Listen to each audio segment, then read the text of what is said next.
নুরানোর বাচ্চার কিছু হয়ে গেলে আমি নিজেকে ক্ষমা করতে পারবো না। অনেক ইশরাকে কি জবাব দেবো আমি? ও তো ওদের দায়িত্ব আমাকেই দিয়ে গিয়েছিল। কিন্তু যদি আজ কিছু হয়ে যায়, নিজের কাজেই নিজে ছোট হয়ে যাব। ইশরাকের সবচেয়ে ভালোবাসার মানুষ ছিল ওরা। ইশরাকে না চাইতেও যেতে দিতে হয়েছে, কিন্তু ওদের যেতে দিতে পারবো না। আমি ওকে আরো শক্ত করে জড়িয়ে ধরে বললাম, কিছু হবে না নুরাপুর, ওরা দুজনেই ভালো থাকবে। আল্লাহ এতটা নির্দয় হতে পারে না। একটা মানুষের বারবার এরকম ভয়ঙ্কর পরিণতি দেবেন না উনি। দেখবেন এবার সব ঠিক হবে। আমার কথায় আদ্রিয়ান কিছুটা স্বস্তি পেল কিনা জানি না, কিন্তু ওর কাঁপুনি পুরোপুরি থেমে গেল। কিন্তু আমাকে ছাড়লো না, ও খুব শক্ত করে নিজের সাথে জড়িয়ে রেখে দিল। আমিও চুপচাপ ওকে ধরে বসে রইলাম। এভাবে বেশ অনেকটা সময় কেটে গেল। শ্বাসরুদ্ধকর কয়েক ঘন্টা অতিবাহিত হয়ে যাওয়ার পরে সবাই বুক থেকে পাথর নামিয়ে দিয়ে ভালো খবর এলো, নুরাপুর ছেলে হয়েছে। আর নুরাপু এবং বাবু দুজনেই সুস্থ আছে। তবে আপুর অনেকটা ব্লাড চলে গেছে, যার ফলে রক্ত দিতে হচ্ছে এখনো। আঙ্কেল আন্টিকে দেখিয়ে আদ্রিয়ানের কোলে যখন বাচ্চাটাকে দিল, আদ্রিয়ান কাঁপা কাঁপা হাতে বাচ্চাটাকে কোলে নিয়ে কিছুক্ষণ তাকিয়ে থেকে কপালে একটা চুমু দিল। চোখ ছলছল করছে ওর। আমিও এগিয়ে গেলাম। বাচ্চাটা একদম ইশরাক ভাইয়ের মতো হয়েছে। আদ্রিয়ান আমার দিকে এগিয়ে দিল। আমিও বাচ্চাটাকে কোলে নিয়ে কিছুক্ষণ দেখলাম। তারপর ডক্টর বাচ্চাটাকে নিয়ে চলে গেল। হঠাৎই ডক্টর এসে বলল, দেখুন, পেশেন্ট এখন ঠিক আছে, কিন্তু ওনার আরও রক্তের প্রয়োজন। ব্লাড ব্যাংকে আপাতত এবি পজিটিভ আর নেই। যা আছে ওনাকে সেটা দেওয়া যাবে, কারণ উনি সদ্য বাচ্চা প্রসব করেছেন। আপনাদের কারো এবি পজিটিভ রক্ত হবে? আমি তাড়াতাড়ি এগিয়ে বললাম, আমার রক্ত এবি পজিটিভ। ডক্টরের সাথে যেতে বললেন। আমি যেতে নিলে আদ্রিয়ান আমার হাত ধরে বলল, তুমি এমনিতেই দুর্বল, অনেক পারবে তো? আমি চোখের ইশারায় হ্যাঁ বললাম। আদ্রিয়ান কিছু বলতে গিয়েও বলল না, কারণ রক্ত দেওয়াটা সত্যি এখন জরুরি। আমাকে ভেতরে নিয়ে গিয়ে সব টেস্ট করে চেক করে নিয়ে ব্লাড নেওয়া হলো। বেশ অনেকটাই রক্ত দিতে হয়েছে। প্রথমে ডক্টর এতটা নিতে চায়নি, কিন্তু ব্লাড দরকার নুরাপুর, তাই আমি ডক্টরকে রিকোয়েস্ট করে আরও দিয়েছি। আর এটাও বলেছি আদ্রিয়ানকে না বলতে। তবে এসবে ডক্টরকে কনভিন্স করতে আমার অনেক কাঠখড় পোড়াতে হয়েছে। ভাগ্যিস উনি আব্বুর বন্ধু, তাই আমার রিকোয়েস্ট ফেলতে পারিনি। মেডিকেল স্টুডেন্ট হওয়ার জন্য এতটুকু তো জানি, যেতে আমি মরে যাব না। শুধু 3-4টা দিন শরীর খুব উইক যাবে, একটু বেশি খেলেই সব ঠিক হয়ে যাবে। অনেকটা রক্ত দেওয়ায় শরীর ভীষণ দুর্বল লাগছে আমার। ডক্টর আঙ্কেল বলল, মামনি, আমি বলেছিলাম তুমি এমন করো না। তুমি নিজে এমনিতেই উইক, এখন আরো অসুস্থ হয়ে গেছো। আমি কিছু বলবো তখনই আদ্রিয়ান এলো। আদ্রিয়ান আমার রেস্টের জন্য আলাদা একটা কেবিন নিয়েছে। যদি জানতে পারে বেশি রক্ত দিয়েছি, তখন আমার গালে ঠাটিয়ে না মারলেই হয়। আমি কেবিনে যাওয়ার জন্য উঠে দাঁড়াতেই মাথা কেমন চক্কর দিয়ে উঠলো। আমি পড়ে যেতে নিলেই আদ্রিয়ান আমাকে ধরে ফেললো। ডক্টর আঙ্কেলের দিকে তাকিয়ে বলল, এতটা উইক কি করে হলো? উনি কিছু বললেন না, মুখ কাচুমাচু করে দাঁড়িয়ে রইলেন। আদ্রিয়ান উত্তরের অপেক্ষা না করে আমাকে কোলে তুলে নিল। আমি বোকার মতো তাকিয়ে আছি ওর দিকে। ওর চোখ মুখ শক্ত হয়ে আছে, বোঝাই যাচ্ছে যে রেগে আছে। ও আমাকে নিয়ে কেবিনে বালিশে হেলান দিয়ে শুইয়ে দিল। এরপর ওখানে রাখা ডাবের জলের গ্লাসটা আমার দিকে এগিয়ে দিয়ে বলল, ফিনিশ ইট। আমি মুখ কুচকাতেই যাচ্ছিলাম, কিন্তু ওর চোখ রাঙানো দেখে আমি আর সেটা পারলাম না।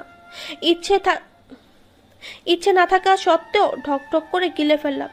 এরপর ডিম সিদ্ধ খেতে হলো খালি। জন্মেও এভাবে ডিম সিদ্ধ খাইনি, কিন্তু আদ্রিয়ানের ভয়ে সেটাও কয়েক কামড়ে খেয়ে ফেললাম। এরপরও পানির গ্লাস এগিয়ে দিল, সেটাও খেয়ে নিলাম। শরীর ভীষণ দুর্বল লাগায় বালিশের সব ভর ছেড়ে দিয়ে হেলান দিলাম। আদ্রিয়ান সব পাশে রেখে আমার পাশের বেডে এসে বসে আমার দুই বাহু একটু চেপে ধরে দাঁতে দাঁত চেপে বলল, এক্সট্রা ব্লাড দিয়ে দেয় না? ড্যাম, এই ছেলের কাছে কি জীবনে কিছু লুকাতে পারবো না আমি? ঠিক ধরে ফেলেছে, মিথ্যেও বলতে পারি না ওকে আমি। তাই মাথা নিচু করে ফেললাম। ও একটু ঝাড়া দিয়ে আমার হাত ছাড়িয়ে নিল।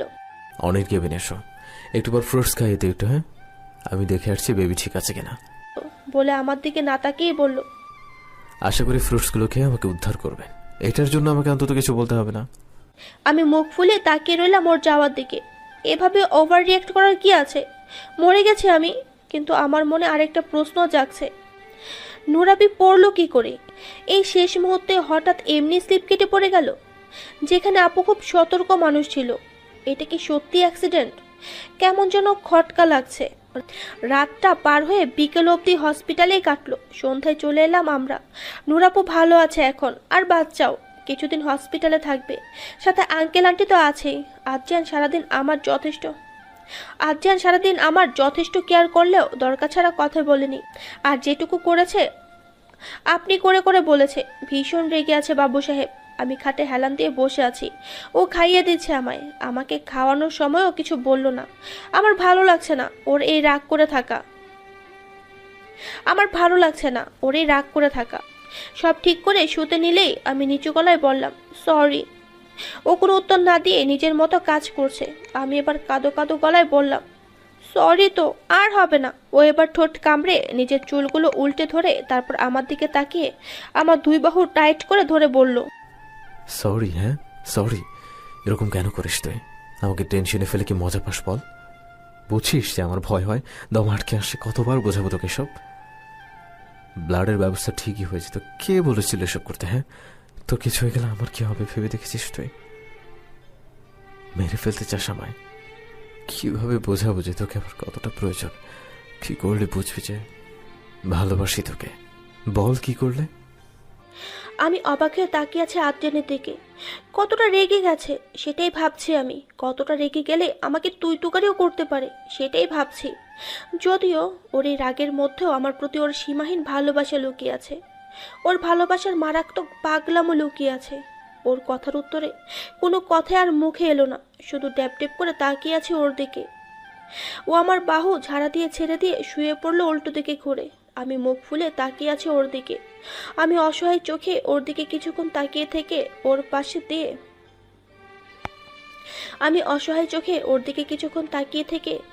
দিয়ে শুয়ে পড়লাম।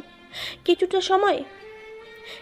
সময় কেটে গেল, কিন্তু ও আর আমার দিকে ঘুরেও তাকালো না। অথচ আমি শোয়ার সাথে সাথে আমাকে বুকে জড়িয়ে খুব বুঝতে পারছি বাবু সাহেব ভীষণ রেগে আছে আমার ওপর। আমি নিজেই পেছন থেকে ওকে জড়িয়ে ধরলাম। ও আমার হাত ধরে সরাতে নিলে আমি ওর টি শার্ট খামচে ধরে টাইট করে ধরে রইলাম। ও যতই ছাড়ানোর চেষ্টা করছে আমি ততই শক্ত করে ধরছি ওকে। কিছুক্ষণ পর ও আর ছাড়ানোর চেষ্টা করলো না, চুপচাপ শুয়ে রইল। আমিও মুচকি হেসে ওকে জড়িয়ে ওর সাথে মিশে শুয়ে রইলাম। ওর শক্তির কাছে আমার শক্তি কিছুই না। ও যদি সত্যিই চাইতো তো এক ঝাটকায় আমাকে ছাড়াতে পারতো, কিন্তু বাবু সাহেব তো সেটা চায়নি। শুধু উপর দিয়ে রাগ দেখাচ্ছে। ছেলেটা আসলে একটা পাগল। ওর ভালোবাসা, যত্ন, দায়িত্ববোধের মতো ঠিক তেমনই ওর শাসন, অভিমান আমাকে একইভাবে মুগ্ধ করে। এসব নানা রকম কথা ভাবতে ভাবতেই ওকে জড়িয়ে ধরেই ঘুমিয়ে পড়লাম। সকালে রোদের হালকা আলো চোখে পড়তেই ঘুম ভেঙে গেল।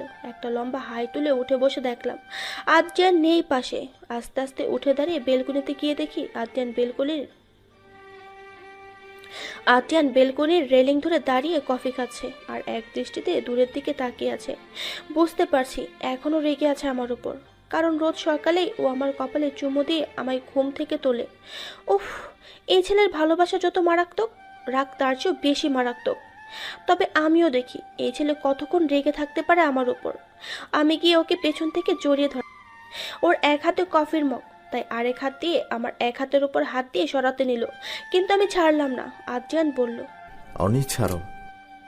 আমি আরো টাইট করে জড়িয়ে ধরে বললাম, তোমার কথাই ধরেছি নাকি যে তোমার কথাই ছাড়বো? সকাল সকাল আবার ড্রামা শুরু করে দিলে। আমি দুষ্টু হাসি দিয়ে বললাম, বাংলা ড্রামা, আর ড্রামার নাম পতিদেবের মান ভাঙাও।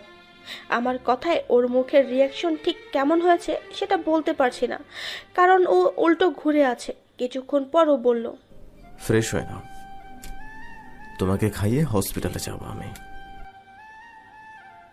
আমিও তো যাব। ও এবার আমাকে ছাড়িয়ে পেছনে ঘুরে বলল, থাপ্পড়টা হয়তো অনেকদিন যাবৎ খান না আপনি, না? তাই খাওয়ার খুব শখ হয়েছে। নিজের অবস্থা দেখেছো? আমি মুখ ফুলে মাথা নিচু করে বললাম, তুমি আছো তো, তোমার সাথে সাথেই থাকবো, কিছু হবে না, দেখো। চুপচাপ গিয়ে ফ্রেশ হতে এসো। আমি এবার করুণ সুরে বললাম, প্লিজ, আমি বাবুকে দেখবো। আদ্রিয়ান চোখ বন্ধ করে একটা লম্বা শ্বাস নিয়ে বলল, জেদ করো না অনিমা, মিনিমাম 3 দিনের আগে বাড়ি থেকে বের হতে পারবো না। কিন্তু নো মোর কিন্তু। আমি ভিডিও কলে নূরের সাথে কথা বলিয়ে দেবো তোমায়, আর বাবুকেও দেখিয়ে দিব। আমি গোমরা মুখ করে আস্তে আস্তে হেঁটে ওয়াশরুমে চলে গেলাম, কারণ আমি জানি যে আদ্রিয়ান যখন একবার বলে দিয়েছে বেরোতে দেবে না, এতক্ষণ ও আমার উপর রেগে থাকলেও এখন আমিও ওর উপর রেগে আছি। আদ্রিয়ান হসপিটালের আর নিজের ল্যাবের সব কাজ সেরে রাতে বাড়ি ফিরলেন। সারাটা দিন বড্ড বোরিং কেটেছে আমার। হয়নি, সারাটা দিন আমার একলা সময়ের ফ্রেন্ড বুনি এর সাথেই কাটিয়েছি। বুনিকে চিনলেন না নিশ্চয়ই? আসলে আমাদের মেডিকেল স্টুডেন্টদের একটা ক্লোজ ডিয়ারেস্ট ফ্রেন্ড থাকে, সেটা হলো আস্তে একটা মানব কঙ্কালের মডেল। কঙ্কালেই বলা যায়, রিয়েল না হলেও দেখতে পুরোটাই রিয়েল লাগে। আমি ওর নাম রেখেছি বনি, যেহেতু এটা বোন থেকে তাই বনি নামটাই রেখেছি।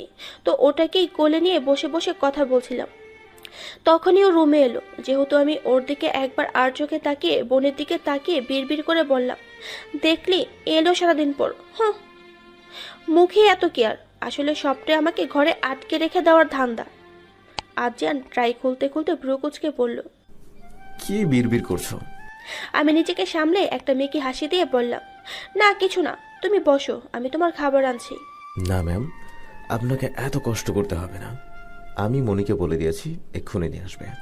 আমি এক পলক ওর দিকে তাকিয়ে আবার নিচের দিকে তাকালাম। ও আমার কপালে কপাল থেকে হেসে দিল, আর আমিও হেসে দিলাম। সপ্তাহ কেটে গেছে, নুরাপুকে আগেই বাড়িতে আনা হয়েছে। আজ নুরাপুদের বাড়িতে ছোট করে একটা গেট টুগেদার হচ্ছে। সবাই মিলে একসাথে খাওয়া দাওয়া করব, আর বাবুর নাম রাখা হবে, এটুকুই। আমাদের বাড়ি থেকে আমরা সবাই গেছি। ও বাড়িতে গিয়ে নুরাপুকে জড়িয়ে ধরে। আপুর চেহারায় এখন একটু হলেও খুশির ঝলক আছে।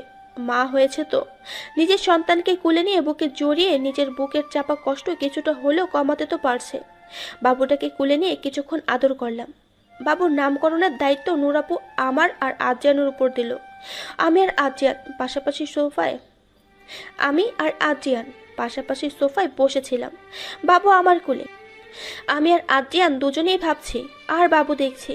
ছেলেটার চেহারা প্রায় পুরোটাই বাবার মতোই হয়েছে, কিন্তু নাক আর গায়ের রং নুরাপুর মতো।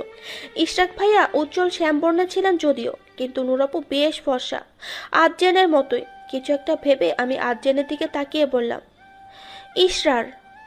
আর আদ্রিয়ান আমার দিকে তাকিয়ে বলল, নীর। এরপর আমরা দুজনেই একটু ভেবে ওর পুরো নাম ঠিক করলাম, ইশরার আহমেদ নীর। সবারই নামটা খুব পছন্দ হয়েছে, সুন্দরভাবেই সব মিটেছে। তবে এসবের মাঝে নুরাপুর চোখের কোণে জল এড়ায়নি আমার। হয়তো ইশরাক ভাইয়ের কথা খুব বেশি মনে পড়ছে। সত্যি, উনি থাকলে হয়তো দিনটা অন্যরকম হতো। আপির আগে সবাই একদিন রেস্টুরেন্টে লাঞ্চে গিয়েছিলাম। সবাই খাচ্ছি আর ইশরাক ভাই আলোচনা করছে ওনার বেবিকে নিয়ে। নুরাপু বিরক্ত হয়ে বলল, ইশরাক থামবে তুমি? বেবি আসা অবধি তো ওয়েট করো, সব প্ল্যান এখনই করে ফেলছো? ইশরাক ভাইয়া হেসে বলল, আরে সুইটহার্ট, আমার বেবি আমি ভাববো না? আদ্রিয়ান হেসে বলল, তা সব ঠিক করলি, বাচ্চার নাম ঠিক করলি না যে, সেটা ফেলে রাখলি কেন? ইশরাক ভাইয়া মাথা নেড়ে বলল, সেটা তুই করিস বেবি আসার পর, আর তার মধ্যে যদি বিয়ে করে ফেলিস তো তোর বউয়ের সাথে মিলে করবি। আদ্রিয়ান হতাশ নিঃশ্বাস ফেলে বলল, আমার আর বিয়ে, দেখ কবে সে বড় হয় আর আমার ঘরে আসে। আদ্রিয়ানের কথার অর্থ সেদিন কেউ বুঝেনি আমরা। ইশরাক ভাইয়া হেসে বলল, আসবে মামা আসবে, আমার বেবির কপালে যদি তোর বউয়ের নাম দেওয়া থাকে ঠিকই চলে আসবে। অট্টহাসির রুল পড়ে গেছিল সেদিন ওখানে ভাইয়ার কথা শুনে। তবে এখন এসব মনে পড়লে আর হাসি পায় না, শুধু বেরিয়ে আসে দীর্ঘশ্বাস, একটা চাপা দীর্ঘশ্বাস। আমি বেডে হেলান দিয়ে হাতে বই নিয়ে চোখ ছোট ছোট করে তাকিয়ে আছে আদ্রিয়ানের দিকে, আর আদ্রিয়ান আমার পায়ের নখ কেটে দিচ্ছে। আমার খুব অস্বস্তি হচ্ছে। ও ওর কোলের ওপর আমার পা রেখে এক হাতে পা ধরে রেখে আরেক হাত দিয়ে খুব যত্ন সহকারে নেল কাটা দিয়ে নখ কেটে দিচ্ছে। আমার ব্যাপারটাতে যেমন লজ্জা লাগছে ঠিক তেমনই অস্বস্তিও হচ্ছে, কারণ ও তো আমার স্বামী হয় আর ও আমার পায়ে হাত দিচ্ছে। ব্যাপারটা মোটেও ভালো লাগছে না আমার। কিন্তু ও তো ওই, যেটা একবার ঠিক করে সেটাই করে ছাড়ে। তাই আমি নিতান্তই একটা অবলা বাচ্চা, যার এখন তাকিয়ে থাকা ছাড়া আর কোনো কাজ নেই। আসল ব্যাপারটা হলো, ডিনার করে এসে আমি পড়ছিলাম। বেশ ঘণ্টাখানিক পর আদ্রিয়ান এসে আমার ওপর এক গ্লাস দুধ খাওয়ানো নামক অত্যাচারটা চালানোর পরও বলল, বেশ ঠান্ডা পড়েছে এখন, টেবিলে বসতে হবে না, বেডে এসে কম্বলের নিচে এসে পড়। আমি বইয়ের দিকে তাকিয়ে বললাম, সমস্যা নেই, খুব বেশি পড়া বাকি নেই, আমি টেবিলেই পড়তে পারবো বলে আবার পড়ায় মনোযোগ দিলাম। হঠাৎ করেই ও আমায় কোলে তুলে নিতেই আমি বেশ অবাক হয়ে তাকালাম ওর দিকে। ও আমায় বেডে বসিয়ে দিয়ে বইটা আমার হাতে ধরিয়ে দিয়ে বলল, সবসময় আমি যেটা বলি ঠিক তার উল্টোটা বলে আমায় না রাগালে তোমার রাতের ঘুম হয় না, তাই না? আমি ওর দিকে তাকিয়ে মেয়েকে হাসি দিয়ে বললাম, আসে নাই তো, তুমি জানো তোমার ওই রাগে লাল হয়ে যাওয়া মুখটার না দেখা অবধি সবকিছুই একদম ফাঁকা ফাঁকা লাগে। ও আমার নাকটা টিপে দিয়ে বলল, হ্যাঁ, অনেক দুষ্টুমি হয়েছে, এবার ভালো মেয়ের মতো চুপচাপ পড়াটা কমপ্লিট করো। আরে ঘুমাতে হবে তো। বলে আমার গায়ে কম্বল দিতে গিয়ে ওর চোখ পড়ল আমার পায়ে। ভ্রু কুচকে ফেলে বলল, এই নখ কাটা না কতদিন হলো? ওর কথা শুনে আমিও তাকালাম পায়ের দিকে। সত্যি নখগুলো বেশ বড় হয়ে গেছে। নিজের দিকে খেয়াল রাখার সময়টা খুব কমই পাচ্ছি। আমি ওর দিকে অসহায়ভাবে তাকিয়ে বললাম, এই ফ্রাইডেতেই কেটে ফেলবো, প্রমিস। আজকে মানডে আর তুমি ফ্রাইডেতে নখ কাটবে, তাই না? বলে আদ্রিয়ান উঠে গিয়ে ড্রয়ার থেকে নেল কাটার বের করে এসে আমার পায়ে হাত দিতে গেলেই আমি সাথে সাথেই পা সরিয়ে ফেলে উত্তেজিত কণ্ঠে বললাম, আরে কি করছেনটা কি? পায়ে হাত দিচ্ছেন কেন? আমি নিজেই কেটে নিতে পারবো। আদ্রিয়ান বিরক্তিকর দৃষ্টিতে তাকিয়ে বলল, চুপচাপ পড়তে থাকো, আমার কাজ আমাকে করতে দাও।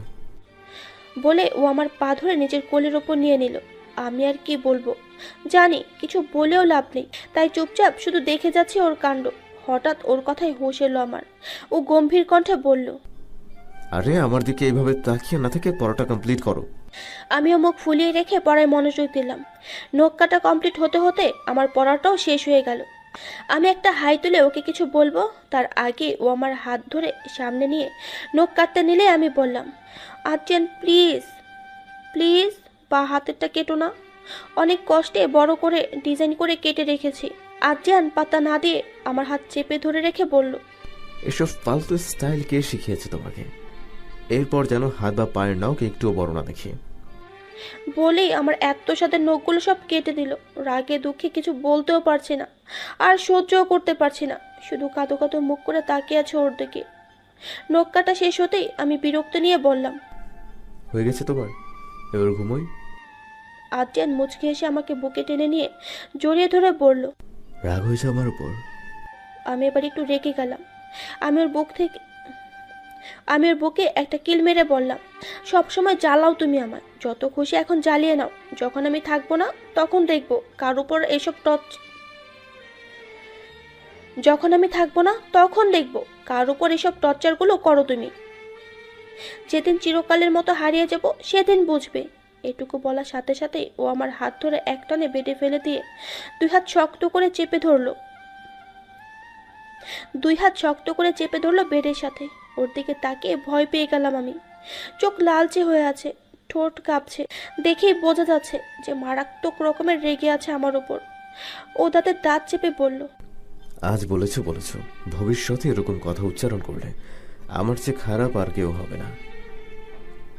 সারা জীবনের জন্য কথা বলাটাই বন্ধ করে দেবো তোমার সাথে। এরকম কথা মুখ দিয়ে বের হয়, মাইন্ডেড। আমি অবাক দৃষ্টিতে তাকিয়ে আছি ওর দিকে। আমার এই সামান্য কথায় ও এতটা ডেসপারেট হয়ে যাবে ভাবতেও পারিনি। আমি কাঁপা কাঁপা কণ্ঠে বললাম, আজিয়ান, আমি তো জাস্ট। আর কিছু বলার আগেই ও আমার কপালে নিজের কপাল ঠেকিয়ে জোরে জোরে কয়েকটা শ্বাস নিয়ে তারপর বলল, এত ভয়ঙ্কর কথা বলো না চাঁদ পাখি, আমার সহ্য হয় না। তুমি ধারণাও করতে পারবে না কতটা ভালোবাসি তোমাকে, কতটা ডেসপারেটলি চাই আমি তোমাকে। তোমাকে ছাড়া মুহূর্তগুলো কল্পনা করাটাও আমাকে মৃত্যুর সম যন্ত্রণা দেয়। তোমাকে হারানোর ভয় আমাকে প্রতি মুহূর্তে তাড়া করে বেড়ায়। তোমাকে ছাড়ার বাঁচা তো দূরে থাক, সে কথা কল্পনা করতে আমার আত্মা কেঁপে ওঠে। আমাকে ছেড়ে কোথাও যেও না চাঁদ পাখি, আমি পারবো না সেটা মানতে। শেষ হয়ে যাব আমি, একদম শেষ হয়ে যাব। এটুকু বলে ও আমার কপালে গভীরভাবে একটা চুমো দিয়ে নিজের সাথে শক্ত করে জড়িয়ে ধরলো। ও সারা শরীর হালকা কাঁপছে, আমিও শক্ত করে জড়িয়ে ধরলাম ওকে। ও একটু পরপর ওর উৎস স্পর্শে ভরিয়ে দিচ্ছে আমাকে, আর আমি চোখ বন্ধ করে ওর সেই ভালোবাসার সাদরে গ্রহণ করছি। হঠাৎ আমার কি হলো জানি না, আমি ওর উন্মুক্ত কাঁধে আলতো করে খুব চুমো দিলাম। ও সাথে সাথেই থেমে গেল। তারপর আমাকে আরো জড়িয়ে ধরে ওভাবেই আস্তে আস্তে ঘুমিয়ে পড়ল। কান্না পাচ্ছে কান্না পাচ্ছে আমার এই মুহূর্তে, জানি না কেন, কিন্তু চিৎকার করে কাঁদতে ইচ্ছে করছে। এত ভালোবাসে কেন ও আমাকে? যদি সত্যিই কোনোদিন আমার কিছু হয়ে যায়, বাঁচতে পারবে না ও, একেবারেই পারবে না। কিন্তু ওর কিছু হয়ে গেল তো আমি ঠিক থাকতে পারবো না। অথচ কোনো একজনকে তো আগে যেতেই হবে, তাই না? প্রকৃতি এত নিষ্ঠুর কেন? কেন না চাইতেও নিজের আপন লোকজনদের চিরবিদায় দিতে হয় আমাদের? কেন? আরও 2 দিন কেটে গেল। আমি কয়েকদিন ইচ্ছে করি আদ্রিয়ানকে আমার অনুভূতি নিয়ে কিছুই বলিনি যে আমি ভালোবাসি ওকে। যদিও নিজের ডায়েরির পাতায় অনেক আগে ওকে ভালোবাসার কথা লিখেছি, কিন্তু সরাসরি তো আর ওকে বলিনি। কারণ আমি চাই যে আমাদের 6 মান্থ অ্যানিভার্সারিতেই ওকে নিজের মনের কথাটা বলবো। আর সেটি শুনে ও কতটা খুশি হবে তা ভাবলেই আমার মনও খুশিতে ভরে ওঠে। আজ আমাদের 6 মান্থ অ্যানিভার্সারি। জানি না আদ্রিয়ানের মনে আছে কিনা, কারণ ও আমায় এখনো উইশ করেনি। তবে আজ রাতে আমি আদ্রিয়ানকে আমার মনের কথা বলবো। জাবি নাপিতের বলে প্ল্যান করিয়ে রেখেছি। ওরাই আজ আমাদের রুমটা সুন্দরভাবে ডেকোরেট করে রাখবে, কারণ আজ আমার সন্ধ্যার পর ক্লাস আছে। আর আদ্রিয়ানেরও ল্যাবে যাব। অনেক দিনের শখ ছিল আদ্রিয়ানের ল্যাবটা ঘুরে দেখার, কিন্তু সেই সুযোগটা আর হয়নি, কারণ আদ্রিয়ান আমায় নিতেই চাইতো না ওর ল্যাবে। এমন কি মহামূল্যবান জিনিস আছে ওখানে কে জানে। অনেক ড্রামা করে ইমোশনাল ব্ল্যাকমেল করে রাজি করিয়েছি।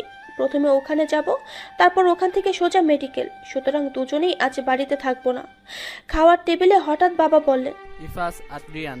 ওরা দুজনেই একসাথে তাকালো বাবার দিকে।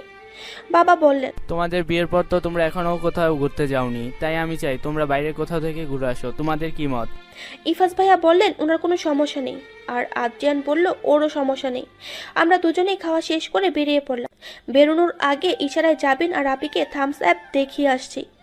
আমি জানি ওরা ঠিক সুন্দরভাবে অ্যারেঞ্জমেন্ট করে ফেলবে। অনি, তুমি জেদ করেছিলে তাই নিয়ে আসলাম, কিন্তু শর্ত মনে আছে? আমার পারমিশন ছাড়া কোনো কিছুতে হাত দেবে না, আর ভুল করেও এদিক ওদিক যাবে না। হ্যাঁ মনে আছে। ল্যাবে তো না, যেন অ্যামাজনে যাচ্ছি। সারাটা দিন আদ্রিয়ান আর আদিব ভাইয়ের সাথে ল্যাবে ভালোই সময় কাটিয়েছি। ল্যাব থেকে আদ্রিয়ান আমাকে সোজা মেডিকেলে ড্রপ করে দিল। ওর রাত অবধি কাজ আছে, তাই গার্ডরে আমাকে নিয়ে যাবে। তবে ওকে আজ ছাড়তে মন চাইছিল না। মনে হচ্ছিল এখন ছেড়ে দিলে হয়তো আর কোনোদিন ধরতে পারবো না। কিন্তু সবসময় কি আর মনের কথা শোনা যায়?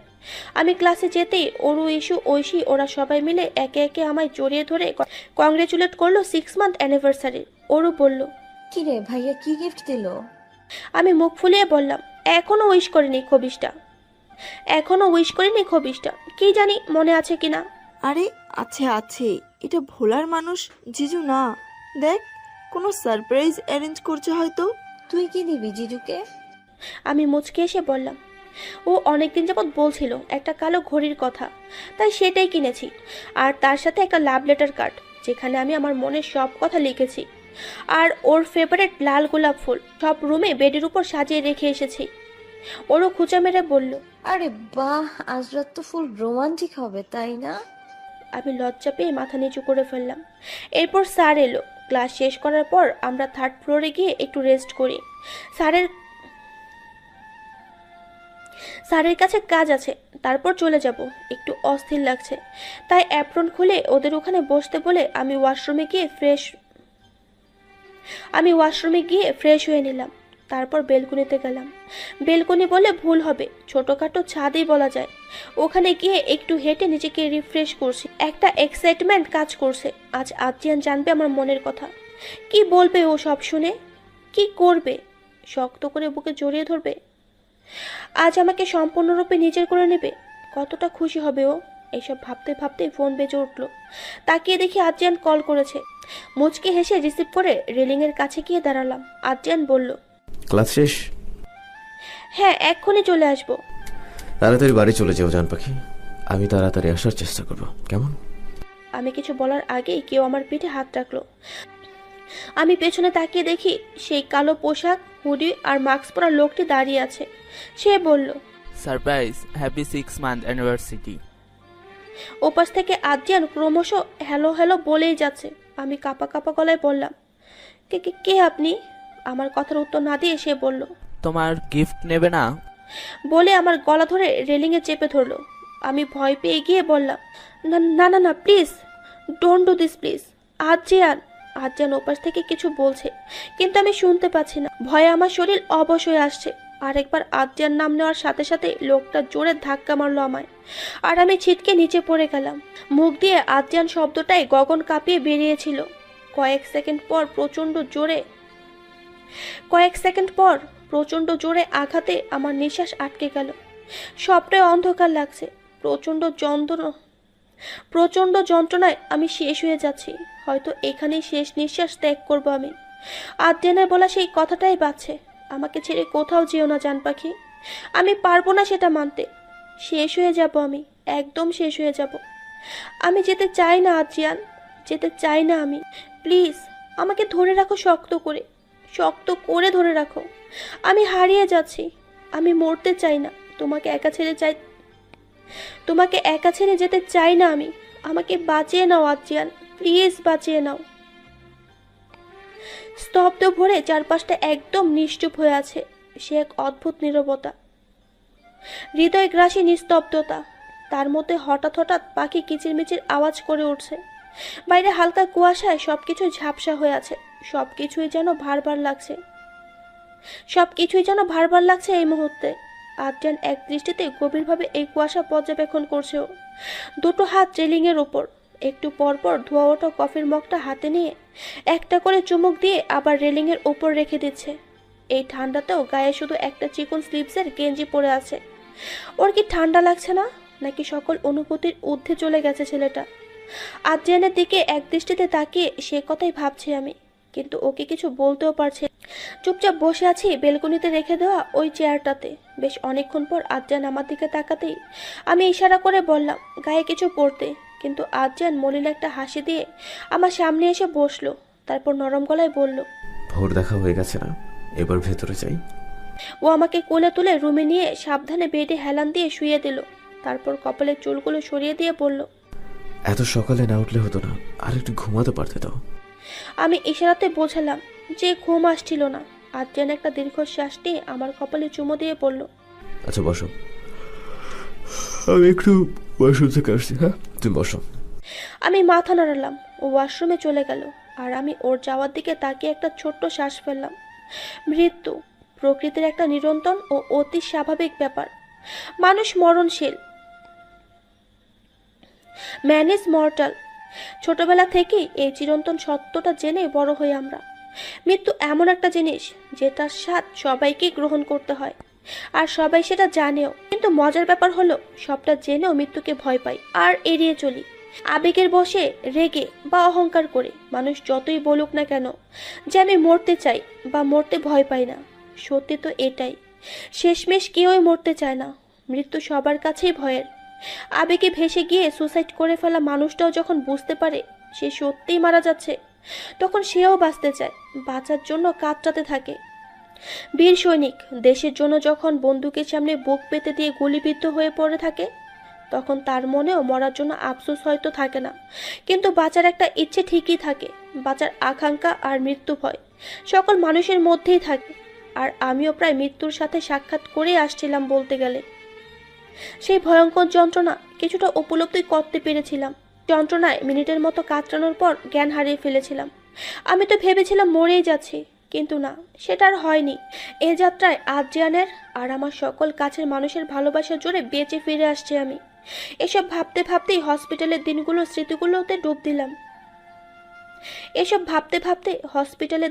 স্মৃতিতে ডুব দিলাম। শরীর প্রচণ্ড ভার লাগছে। অনেক চেষ্টা করেও চোখ খুলে তাকাতে পারছি না। প্রচণ্ড ক্লান্ত লাগছে। এতটাই দুর্বল লাগছে যে মনে হচ্ছে একটা আঙুল নাড়াতেও আমার অনেক শক্তির প্রয়োজন। মুখের ওপর কিছু একটার উপস্থিতি অনুভব করছি। অনেকটা সময় নিজের শরীরের সাথে যুদ্ধ করে আস্তে আস্তে চোখ খুলে তাকালাম। সবকিছু ঝাপসা লাগলো কিছুক্ষণ। এরপর আস্তে আস্তে সবটা পরিষ্কার হয়ে গেল। চোখ খুলে একজনকে দেখার ইচ্ছে সবার আগে জাগলো মনে। সেটা হলো আদ্রিয়ান। কিন্তু চারপাশে অজস্র যন্ত্রপাতি চোখে পড়ল শুধু। এই মুহূর্তে অবাক হওয়ার মনস্থিতি নেই আমার। সবটাই কেমন ঘোলাটে লাগছে। অক্সিজেন মাস্ক লাগানো আছে মুখে, পাশে তাকিয়ে দেখি একজন মহিলা ঝিমছে আমার পাশে বসে, নার্সের মতো পোশাক। তাহলে কি এটা হসপিটাল? আমি কি হসপিটালে আছি? অপর পাশে তাকিয়ে চমকে উঠলাম। আদ্রিয়ান আমার হাত শক্ত করে ধরে ফ্লোরে হাঁটু ভেঙে বসে বেডে মাথা দিয়ে শুয়ে আছে। আমি আরেক হাত ওঠানোর চেষ্টা করতেই টান লাগলো, ব্যথায় করে উঠল। বুঝতে পারলাম যে হাতে স্যালাইনের ক্যানন লাগানো। আমার শব্দে আদ্রিয়ান আর নার্স দুজনেরই ঘুম ভেঙে গেল। আদ্রিয়ান চোখ ঝাপটে আমার দিকে তাকিয়ে বেডে উঠে বসে আমার গালে হাত রেখে বলল,